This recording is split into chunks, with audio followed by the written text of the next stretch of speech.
Following a motion alleging corruption in the Nigerian National Petroleum Corporation, the Senate has set up an ad hoc committee to conduct a holistic investigation into the activities of the NNPC Trading Limited. The ad hoc committee is also to investigate issues raised in a memo set to be written by the Minister of State for Petroleum, Mr. Kachikwu, to President Muhammadu Buhari.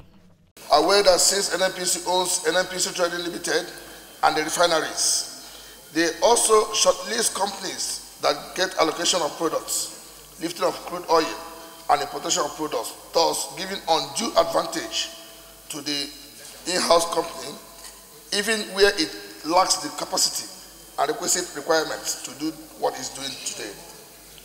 Also aware of the general lack of transparency and level playing field in favor of Duke Oil to lift products without payment as against its competitors in the sector. Further aware that these have combined to make Duke Oil the highest money earner and at the same time the highest money waster because of the massive corruption in the way and manner the transact business. Also concerned that the net effect of the above arrangement is that NNPC and by extension Nigeria earns less than otherwise it would have if the process is open and transparent, where products are sold differently to indigenous international oil traders. Further concerned that the money so far earned by NNPC Trading Limited through its subsidiaries such as Duke Oil remains only in the knowledge of NNPC officials. Again, these committees should take these two issues very seriously. They are matters that really go to the root of what we have committed to Nigerians in stamping out corruption, and they must be investigated and the reports brought back to us as soon as possible, and we hope that the quality of the report will continue to meet the standard that we have set in this 8th Senate. Meanwhile, the Minister of State for Petroleum, Dr. Kachikwu, was at the State House to meet with the President, Muhammadu Buhari. The meeting between the President and the Minister of State for Petroleum lasted for about 1 hour and 20 minutes. He, however, declined to comment about the meeting with the President. What did you discuss? No comment. The Group Managing Director of the NNPC, Dr. Mekante Baru, was also in the State House.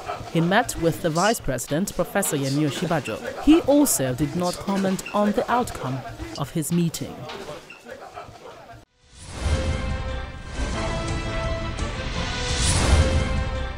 Welcome back. December 2017 is the target date for the completion of the Abuja Light Rail. The project promises to ease traffic for workers coming from the satellite town. Residents of the FCT are expecting to take a ride on the train when it becomes operational. Take a listen.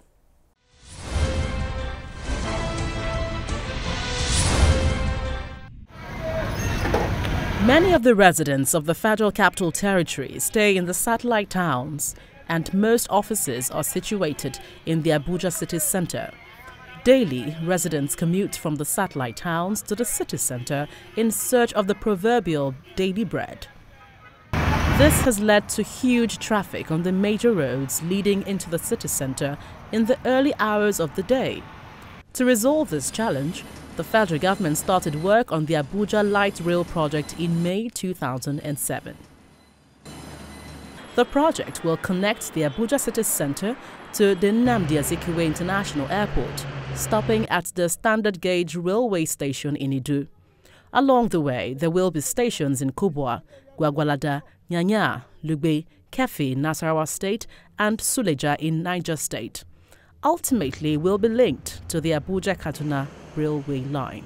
It's easier now, as in before we travel, maybe you go to park or time, but now, if the work started now, we just, from here to Kaduna, it will not be far, we will not be spending much transport again. Before they will create a job, before our standards will come and get work, the ones that are here, they will get the opportunity to start working here before others will come.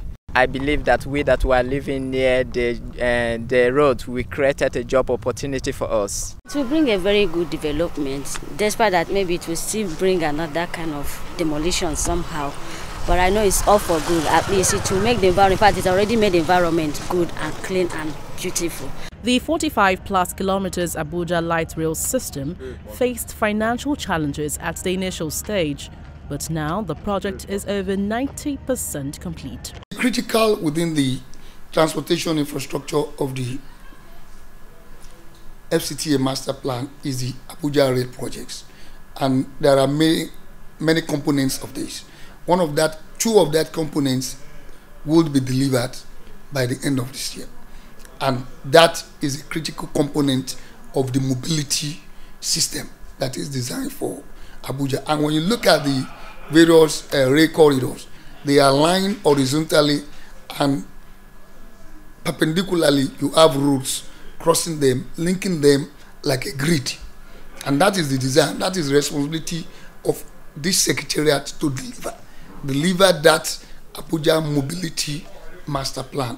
And that is why in the last 2 years the Honorable Minister has spent considerable effort to move that project from just about 57% to almost 98% completion. The Federal Capital Territory Administration plans to hand over the project to a Chinese firm to manage the commercial services, which is expected to commence by December 2017.